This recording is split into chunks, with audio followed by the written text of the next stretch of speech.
창세기 18장 1절부터 5절까지 말씀으로 아브라함에게 나타나셨다, 아브라함에게 나타나셨다, 이런 제목으로 말씀의 은혜를 나누고자 합니다.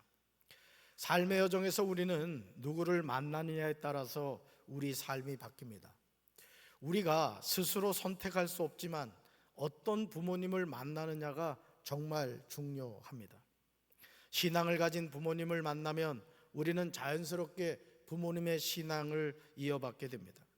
그러나 믿지 않는 부모님을 만날 경우 우리는 예수님을 영접하고 그 이름을 믿음으로 하나님의 자녀가 되는 권세를 얻기까지 수많은 시행착오를 하게 됩니다.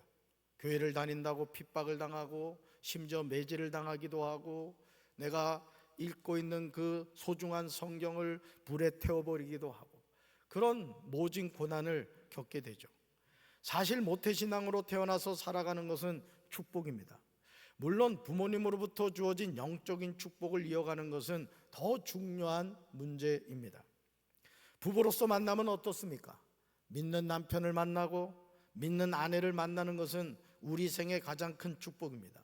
왜냐하면 가정은 육적 공동체일 뿐만 아니라 영적 공동체이기 때문에 그렇습니다.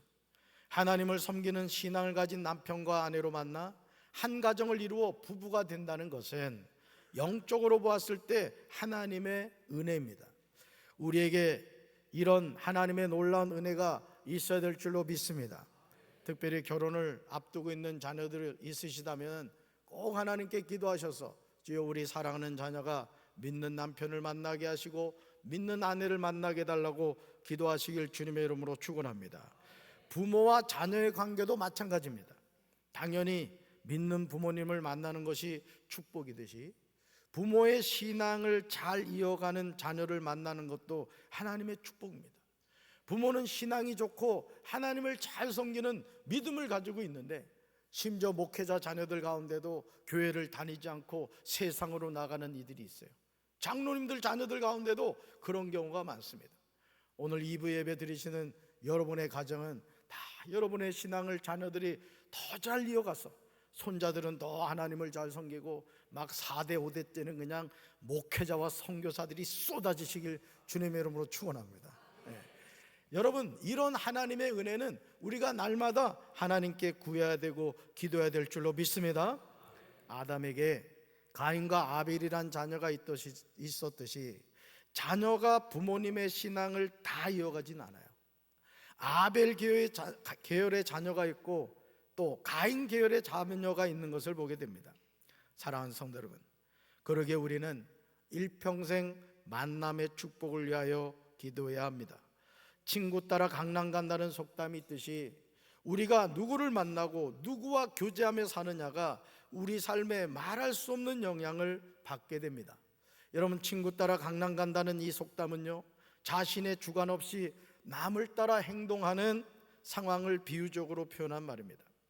창세기 18장은 새 천사의 방문과 아브라함의 중보 기도에 관한 내용입니다. 아브라함은 이 만남을 통해 하나님께 소중한 아들을 약속받게 됩니다. 먼저 1절을 보시면 하나님이 마므레 상수리 나무 곁에서 아브라함에게 나타나셨습니다. 한창 더운 대낮에 아브라함은 자기의 장막 어귀에 앉아 있었습니다. 여기 나오는 마므레 상수리 나무들이 있는 곳은 예루살렘 남방 헤브론 근교에 있는 곳으로 조카 롯과 헤어진 아브라함이 일찍부터 정착지로 삼아 지금까지 거주하고 있던 지역이었습니다.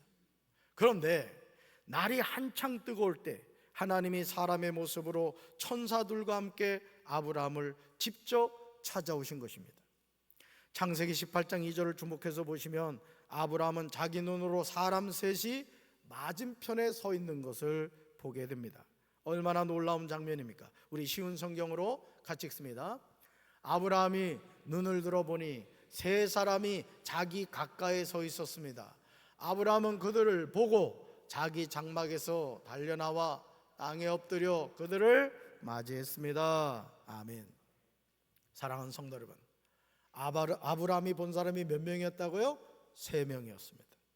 그렇다면 이 세 사람은 누구일까요? 먼저 1절을 보시면 여호와께서 아브라함에게 나타나셨다는 말씀을 통해서 세 사람 가운데 한 사람이 하나님이시고 나머지 두 사람은 천사인 것을 알게 됩니다.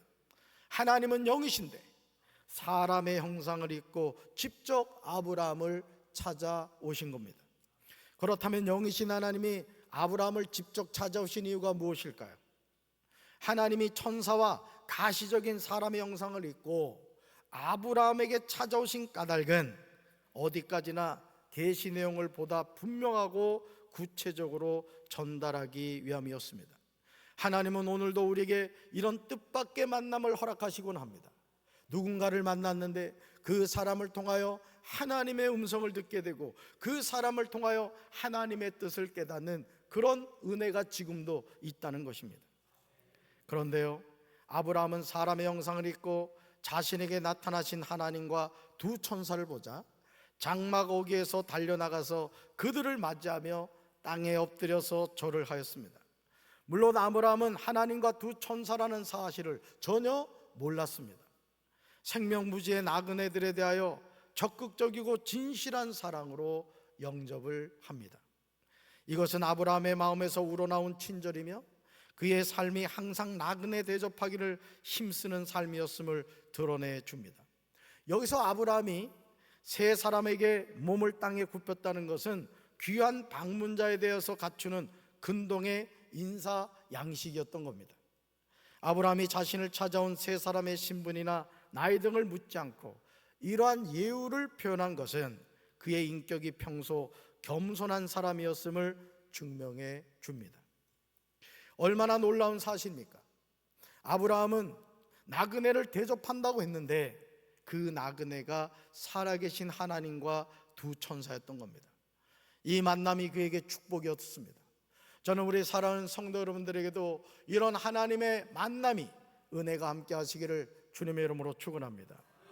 히브리서 13장 2절에서 히브리서 기자는 아브라함의 이 대접을 언급하고 있습니다. 우리 쉬운 성경으로 읽습니다.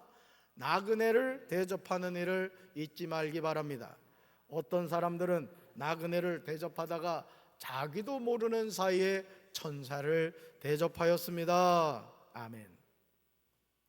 나그네를 대접하는 일을 잊지 말라는 거예요. 저는 우리 사랑하는 성도 여러분들 제가 늘 축복하죠. 영권 받으시고 인권 받으시고 물권 받으시기 바래요. 그런데 그 하나님이신 영권과 인권과 물권을 풀로 흘려보내는 성도들이 되어야 돼요. 여러분, 하나님의 자녀는 왜 축복을 받아야 되느냐? 그 축복을 받아가지고 웅덩이가 되면 안 되는 거예요. 냇물이 돼야 돼요. 샘물이 되어야 되는 거예요. 자꾸 흘려보내서 주변에 어려운 분들, 낙심하신 분들이 여러분들이 하나님께 받은 축복을 통해 그들이 위로받고 회복받는 은혜가 역사있게 되기를 주님의 이름으로 축원합니다. 창세기 18장 3절 이하에 나오는 아브라함의 행동은 우리의 상식을 뛰어넘습니다. 아니, 알지도 못하는 사람에게 이렇게 행동한다는 것이 놀랍습니다. 먼저 3절과 4절에서 아브라함은 자신을 찾아온 사람들에게 놀라운 고백을 합니다. 우리 말씀 같이 읽습니다. 이르되 내 주여 내가 주께 은혜를 입었사오면 원하건대 종을 떠나 지나가지 마시옵고 물을 조금 가져오게 하사 당신들의 발을 씻으시고 나무 아래에서 씻소서. 아멘. 아브라함은 새 나그네에 대하여 단수인 내 주여 마이 로드 이렇게 부릅니다. 그렇다면 아브라함은 세 사람 가운데 한 사람이 하나님이심을 알고 있었던 걸까요? 그렇지 않습니다. 이어지는 내용에서 아브라함이 이 사실을 알게 되지만 아직은 그들을 단순한 나그네로 알고 일반적인 차원에서 존칭어를 사용한 겁니다. 정말 놀라운 사실은 자신을 당신의 종이라고 표현하고 있습니다. 자신을 찾아온 세 사람을 향하여 아브라함이 하는 말이 놀랍지 않습니까? 그리고 아브라함이 하는 행동을 주목해서 보시면 정말 충격적인 것을 보게 됩니다. 우리 말씀 같이 읽습니다. 말씀 보여주세요. 내용 보여주세요. 지금 착각을 하고 있어요. 제가 읽어드릴게요. 내 주여 내가 주께 은혜를 입었다면 주의 종을 그냥 지나가지 마십시오. 물을 조금 가져올 터니 발을 씻으시고 이 나무 아래 쉬십시오. 내가 먹을 것을 가져오겠습니다. 이왕 종에게 오셨으니 음식을 잡수시고 힘을 얻으신 다음에 갈 길을 가십시오. 아브라함이 이렇게 말합니다. 그러자 그들이 이렇게 대답합니다. 좋다, 내 말대로 하라. 아브라함의 이야기를 들은 세 사람이 아브라함의 이야기 후에 좋다, 내 말대로 하라 이렇게 대답한 겁니다. 아랍과 팔레스타인 지역은 대부분이 메마른 모래와 먼지가 덮인 거친 사막길로 되어 있었습니다. 그러므로 샌들 같은 간단한 신발만 신고 먼저 길을 오래 걸은 여행자들에게는 발 씻을 물이 절시 요구되기 마련이었습니다. 여러분, 먼지가 나는 길을 샌들을 신고 가면 어떻게 돼요? 발에 먼지가 그대로 쌓이게 되죠. 바로 그런 상황이었던 겁니다. 그렇기 때문에 이 세 사람에게는 이 발 씻을 물이 절대적으로 필요했던 겁니다. 그러므로 이런 상황으로 인하여 고대 근동에서는 이곳에 사는 사람들이 자신의 집을 방문한 손님에게 발 씻을 물을 가져다가 주는 것이 필수 관행이었습니다. 이것은 자신을 찾아온 손님 접대에 있어서 최고의 예우였어요. 어떻게 보면 아브라함이 자신을 찾아온 세 사람에게 하는 말과 행동은 그 당시 관행으로 보면 평범하게 보일 수 있는 일이었습니다. 그러나 아브라함의 배려는 상식보다 더 위였다는 거예요. 창세기 18장 6절부터 8절을 보시면 정말 놀라운 내용이 나옵니다. 우리 말씀 같이 읽습니다. 아브라함이 급히 장막으로 가서 사라에게 이르되 속히 고운 가루 세 사를 가져다가 반죽하여 떡을 만들라 하고, 아브라함이 또 가축대 있는 곳으로 달려가서 기름지고 좋은 송아지를 잡아 하인에게 주니 그가 급히 요리한지라. 아브라함이 엉긴 젖과 우유와 하인이 요리한 송아지를 가져다가 그들 앞에 차려놓고 나무 아래에 모셔 섬에 그들이 먹으니라. 아멘. 사랑하는 성도 여러분, 아브라함은 자신을 찾아온 세 사람을 위하여 아내 사라에게 떡을 만들라, 빵을 만들라 이렇게 말하고 있습니다. 여러분, 손님을 찾아왔을 때 손님을 대접하기 위해서 빵을 만들다, 떡을 만든다는 게 쉬워요, 어려워요? 우리 아내분들 그냥 있는 거 주면 괜찮잖아요. 그런데 빵을 새로 구워서 가져오라는 거예요. 또 자신은 직접 가축돼 있는 곳으로 가서 기름지고 좋은 송아지를 잡습니다. 빼짝 마른 송아지나 진짜 병든 송아지를 잡아온 게 아니라 어떻게 보면 가장 좋은 송아지를 선택해서 그걸 잡아가지고 하인에게다 갖다 줍니다. 그리고 하인에게 주어 요리하게 합니다. 아브라함이 직접 엉긴 젖과 우유와 하인이 요리한 송아지를 가져다가 세 사람 앞에 차려놓습니다. 그런 다음 아브라함은 나무 아래 모셔섭니다. 그들이 차려놓은 음식을 먹습니다. 아브라함은 자신에게 주어진 짧은 시간을 최대한 이용하여 정성껏 나그네를 대접하였습니다. 아브라함은 자신을 찾아온 나그네들인 세 사람과 같이 앉아서 식사하지 않았습니다. 여러분, 이방인이에요. 나그네예요. 누구인지 알지도 못하는 사람이에요. 그런데 그 사람들을 내 주여라고 모신 다음에 그들을 지극정성으로 접대하고 있는 겁니다. 사랑하는 성도 여러분, 아브라함이 세 사람에게 하는 행동이 이해가 되십니까? 이런 섬김이 무슨 의미가 있단 말입니까? 전혀 모르는 세 사람에게 굳이 이렇게 할 필요가 있을까요? 제가 아까 말씀드린 것처럼 내가 열심히 일해서 수고해서 번 돈을 예를 들어 수재민을 위해서 돕는다거나 어려운 이웃에게 돕는다는 것, 여러분 쉽습니까? 내가 쓸 것도 부족하게 느껴지는데 누군가를 돕는다는 것은 쉬운 것이 아니에요. 아브라함의 이 행동도 사실은 쉬운 것은 아니었다는 것이죠. 그러나 이런 헌신과 수고를 하나님은 다 아신다는 거예요. 창세기 18장 9절에서 아브라함을 찾아오신 하나님이 그에게 대답하십니다. 말씀 같이 읽습니다. 그들이 아브라함에게 이르되 내 아내 사라가 어디 있느냐? 대답하되 장막에 있나이다. 아멘. 내 아내 사라가 어디 있느냐? 이것은 세 나그네가 길을 가다가 우연히 아브라함의 장막에 들른 보통 여행자들이 아님을 보여주는 질문입니다. 그들은 이미 아브라함의 아내 사라의 이름을 알고 있었을 뿐만 아니라 사라에 대한 특별한 메시지를 전달하기 위하여 아브라함을 특별히 방문한 자들이었던 거예요. 여러분, 아브라함이 아내 사라의 이름을 알려주었습니까? 알려주지 않았죠. 그런데도 그는 여호와 하나님이시기 때문에 사라의 이름을 이미 알고 계셨던 거예요. 삶의 여정에서 우리는 다양한 사람들을 만나게 됩니다.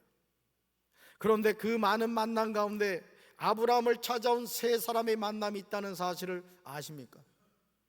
제 삶의 여정에도 전혀 뜻밖의 만남으로 제가 가야 하는 길을 인도함을 받은 적이 여러 번 있었어요. 저는 학력고사 시험을 본 사람인데 여러분, 강원도 영월에서 자라나가지고 어디를 잘 다녀보질 않았어요. 그러다 보니까 외부에 어디 간다는 것은 저에게는 너무너무 어려운 일이었어요. 그러니 저희 때는 시험을 보면은 그 지역에 가서 시험을 봐야 됐습니다. 예를 들어 서울의 대학을 내가 진학한다면 서울을 가서 시험을 봐야 돼요. 그래서 저는 이제 모건대학교를 나왔기 때문에 이제 대전 대성고등학교에서 시험을 봤는데, 여러분, 촌놈이 대전을 가본 적이 있어요 말이죠. 근데 하나님이 어떻게 저를 대전으로 인도하시냐면 3학년 2반에 모건대학교 국어국문학과를 지원한 친구가 있었어요. 저는 3학년 1반이었고, 그래서 그 친구를 만나가지고 제천을 갔는데 제천에서 정치 외교학과가 지원한 친구가 또 있었어요. 그 친구의 친구죠. 그래서 세 명이 대전을 가서 시험을 봤습니다. 다 떨어지고 저만 붙었어요. 뭐 그분들 떨어진 걸 제가 이야기하려는 게 아니라 어떻게 해야 될지를 모르는 상황에서 하나님이 저를 친구를 만나게 하고 친구의 친구를 만나게 해서 중앙선 기차를 타고 대전역에 내려가지고 말이죠, 시험을 보게 해주시더라고요. 여러분, 우리 인생 여정에 이런 일들이 많아요. 여러분들이 여기 오기까지, 여러분이 지금 이 자리에 앉아 예배드리기까지 누군가 하나님이 여러분에게 누군가를 보내주셨고 그분을 통해 여러분이 이 자리에 예배를 드리고 있는 거예요. 아멘이십니까? 이 은혜가 여러분의 삶에 늘 함께하기를 주님의 이름으로 축원합니다. 살아계신 하나님은 우리에게 돕는 천사를 붙여주십니다. 우리가 이제 세 구절을 살펴보실 텐데, 먼저 마태복음 26장 53절에서 예수님은 천사의 존재에 관해서 분명히 말씀하세요. 말씀 같이 읽습니다. 너는 내가 내 아버지께 구하여 지금 12군단 더 되는 천사를 보내시게 할 수 없는 줄로 아느냐. 아멘. 여러분, 파란 글씨 보세요. 12군단 더 되는 뭐를? 천사를. 뭐가 있다는 얘기예요? 천사가 있다는 얘기예요. 자, 사도행전 12장 11절에서 베드로도 하나님이 보내신 천사를 만나게 됩니다. 같이 읽습니다. 이에 베드로가 정신이 들어 이르되 내가 이제야 참으로 주께서 그의 천사를 보내어 나를 헤롯의 손과 유다 백성의 모든 기대에서 벗어나게 하신 줄 알겠노라 하여. 아멘. 이 파란 글씨 보세요. 베드로가 내가 이제야 참으로 주께서 그의 뭘 보내요? 천사를 보내요. 뭐가 있다? 천사가 있다. 히브리서 1장 14절에서 히브리서 기자는 천사의 역할을 분명히 알려줘요. 여러분, 꼭 기억하셔야 될 말씀이에요. 같이 읽습니다. 천사들은 모두 섬기는 영들이며 앞으로 구원받을 사람들을 섬기라고 하나님이 보내신 일꾼에 불과합니다. 아멘. 예, 요 화면 그대로 놔주세요. 천사들은 모두 무슨 영들이라고요? 섬기는 영들이라고. 여러분, 천사가 높아요? 하나님의 자녀가 높아요? 대답은 그렇게 하지만 천사 앞에서 쫀단 말이에요, 우리가. 그런데 하나님이 정해놓으신 영적 질서는 천사는 하나님의 자녀를 섬기는 영이란 말이에요. 그래서 앞으로 구원받을 사람들을 뭐 하라고? 다스리라고? 섬기라고. 누가 보내신 일꾼에 불과하다? 하나님이 보내신 일꾼에 불과하다. 그래서 하나님의 자녀에게는 섬기는 영들, 구원받을 사람들을 섬기는 하나님이 보내신 일꾼, 천사들이 함께하는 줄로 믿습니다. 우리가 영의 눈이 열릴 때 그 돕는 천사가 우리와 함께함을 여러분 깨닫게 될 줄로 믿습니다. 그래서 여러분, 외로워하지 마세요.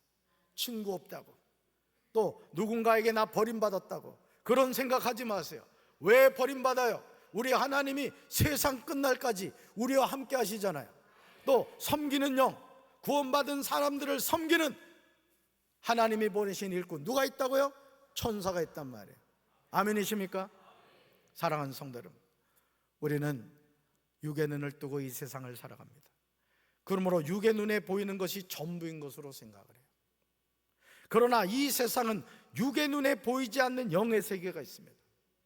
그러므로 우리가 영의 눈이 열리지 않으면 우리는 일평생 육적 세상이 전부인 것으로 생각하고 살아갑니다. 여러분, 매스컴의 그 지기현 판사라고 이게 여러분 다 들으셨을 거예요. 여러분, 판사 아무나 되는 게 아니잖아요. 여러분, 오늘 우리가 우러러 보는 그런 정치인들 또는 의사, 판사, 검사, 변호사, 또 성공한 기업가들, 그런데 그들이 살아가는 삶을 보세요. 하나님을 섬기지 않는 그들의 삶은요, 너무너무 냄새나고 추하고 부끄러운 모습들이 많습니다. 왠지 아세요? 육의 눈에 보이는 것이 전부인 줄 알기 때문에 아무리 성공하고 아무리 대통령이 되고 아무리 높은 자리에 올라도 그들의 관심은 육적인 것에 있는 거예요. 그게 뭐예요? 육신의 정욕과 안목의 정욕과 이생의 자랑이에요. 저는 우리 사랑하는 성도 여러분들, 영의 눈이 열리길 주님의 이름으로 축원합니다. 우리는 잠깐 살아가는 인생을 사는 거예요. 우리는 영원한 하나님의 나라를 바라보면서 오늘도 믿음 안에서 살아가고 있는 줄로 믿습니다. 아브라함을 찾아온 세 사람은 하나님과 두 천사였습니다. 하나님은 아브라함이 볼 수 있는 육신을 입고 직접 나타나셨습니다. 그런데 아브라함은 세 사람을 대접하다가 부지중에 살아계신 하나님과 두 천사를 섬기게 되었던 거예요. 저는 여러분들이 하나님의 큰 축복 받게 되길 바랍니다. 영권 받으시기 바라요. 인권 받으시기 바랍니다. 물권 받으시기 바랍니다. 그리고 그 받은 하나님의 축복을 풀러 흘러가게 하시는 말이에요. 성부가 되셔야 돼요. 돈만 하는 졸부가 아니라 거룩한 부자가 되어 정말 필요한 곳에 여러분들이 쓸 줄 아는, 하나님은 그것을 잊어버리지 않으셔요. 내 안에 사라가 어디 있느냐 물으신 하나님은 창세기 18장 10절에서 놀라운 약속을 하십니다. 아브라함과 사라가 받아들일 수 없는 말씀이었어요. 이제까지 아브라함의 가정에서 그토록 바라고 원하던 기도 제목이었어요. 근데 하나님은 그것을 알고 계셨어요. 말씀 같이 읽습니다. 그가 이르되 내년 이맘때 내가 반드시 내게로 돌아오리니 내 아내 사라에게 아들이 있으리라 하시니 사라가 그 뒤 장막문에서 들었더라. 아멘. 제가 여러분들한테 전도를 못하면 애라도 나라고 했는데 이제 그 근거가 나와야지. 하나님이 말씀하셨습니다. 언제요? 내년 이맘때. 하나님은 구체적인 기한을 말씀하세요. 즉 하나님이 정하신 때를 알려주십니다. 내가 반드시 내게 돌아오리니, 이것은 지금 약속만을 가지고 너를 방문했지만 다음에는 약속이 실현된 것을 가지고 다시 찾아오겠다는 거예요. 얼마나 놀라운 약속입니까? 이어지는 창세기 18장 11절을 보시면요, 이 약속이 전혀 불가능함을 보여줘요. 불가능한 것을 약속하고 계세요. 같이 읽습니다. 아브라함과 사라는 이미 나이가 많은 노인들이고 사라는 월경마저 그쳐서 아이를 낳을 나이가 지난 사람이다. 아멘. 여러분 이 말씀 잘 보세요. 아브라함과 사라는 이미 뭐가 많아요? 나이가 많은 뭐였다고요? 노인들이었대요. 사라는 뭐가 끝쳤대요? 월경마저 끝났대요. 그러면서 결론 내리죠. 아이를 낳을 나이가 지난 사람이다. 그런데 하나님이 뭐라고 말씀하시죠? 10절에서 그가 이르시되 내가 내년 이맘때 내가 반드시 내게로 돌아오리니 내 아내 사라에게 뭐가 있으리라? 아들이 있으리라 하시니 사라가 그 뒤 장막문에서 들었다. 여러분, 오늘 우리가 신앙생활 하면서, 저도 목회를 합니다마는 목회를 하면서도 제가 깨닫는 게 뭔지 아세요? 담임 목사가 믿음이 없으면 하나님의 일을 할 수 없다는 거예요. 담임 목사도 믿음이 없으면 신앙생활 못합니다. 여러분, 저도 여러분 신앙생활 하는 거예요. 제가 여러분보다 뭐 잘난 게 있습니까? 얼굴은 조금 더 잘생겼지만. 머리 잘 나왔죠? 어제 우리 헤어 디자이너가 해준 거예요. 근데요, 목회하면 제가 깨닫는 게 뭔지 아세요? 저도 믿음이 있어야 되더라고요. 그래서 저는 늘 하나님께 기도합니다. 주님, 저에게 믿음 주세요. 여러분도 마찬가지예요. 왜 신앙생활 하다가 어느 날 나가 떨어지느냐, 어느 날 교회를 떠나고 신앙을 떠나느냐? 믿음이 없어서 그런 거예요. 믿음이 없어서. 여러분, 믿음은 하나님이 주시는 줄로 믿습니다. 여러분, 성경은 우리에게 상식적인 얘기를 하질 않아요. 불가능을 가능하게 하시는 하나님, 그 하나님이 너의 하나님이라고 말씀하신다고요. 할렐루야. 오늘 우리가 그 하나님을 만나야 될 줄로 믿습니다. 사랑하는 성도 여러분, 오늘 많은 사람이 인본주의적인 신앙생활을 합니다. 신앙생활을 상식적인 수준에서 합니다. 불가능을 가능하게 하시는 하나님을 믿지 않아요. 여러분, 묻겠습니다. 여러분, 불가능을 가능하게 하시는 하나님 믿습니까? 믿으시길 바라요. 그 하나님이 누구 하나님입니까? 나의 하나님인 거예요. 이게 돼야 돼요. 이게 되지 않으면 날마다 헷갈리는 거야. 목사 장로 돼도 헷갈리는 거야. 천국? 글쎄요, 천국이 있을까요? 미국은 있는 거 아는데요. 이런 엉뚱한 소리 하는 거예요. 하나님은 아브라함과 사라를 통하여 자녀를 주겠다고 하세요. 내년 이맘때. 하나님은 분명히 못을 박습니다. 말이 안 되죠. 하나님의 이 말을 들은 사라는 속으로 웃으면서 이렇게 말해요.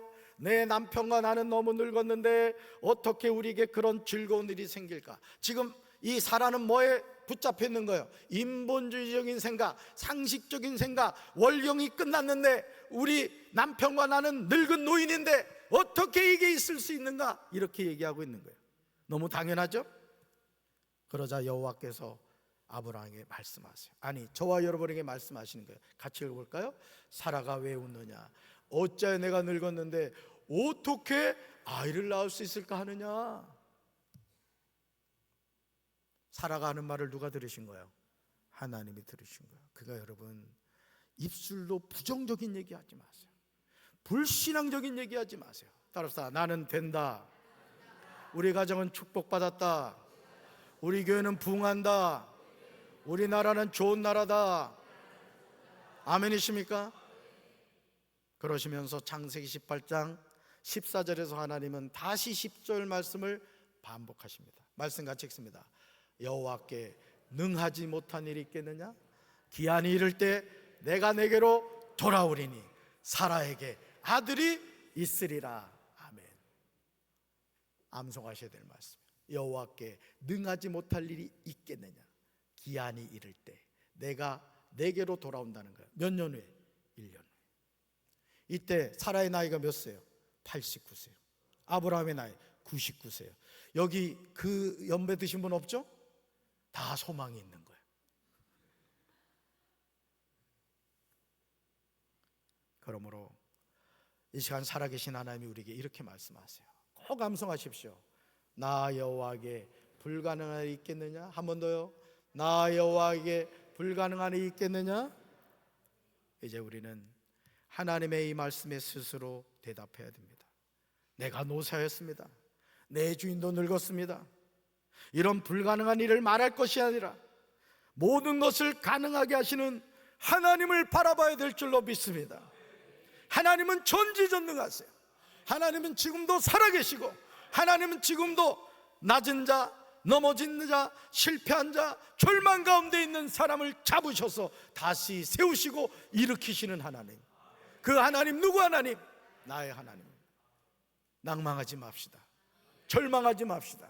살아계신 전능하신 하나님, 그 하나님이 나의 하나님이심을 믿고 항상 믿음의 말, 은혜의 말, 능력의 말, 축복의 말을 통해서 우리의 삶이 변화되는 은혜가 함께하기를 주님의 이름으로 축원합니다. 가슴에 손 얹겠습니다. 사랑의 주님, 하나님이 아브라함을 찾아오셨습니다.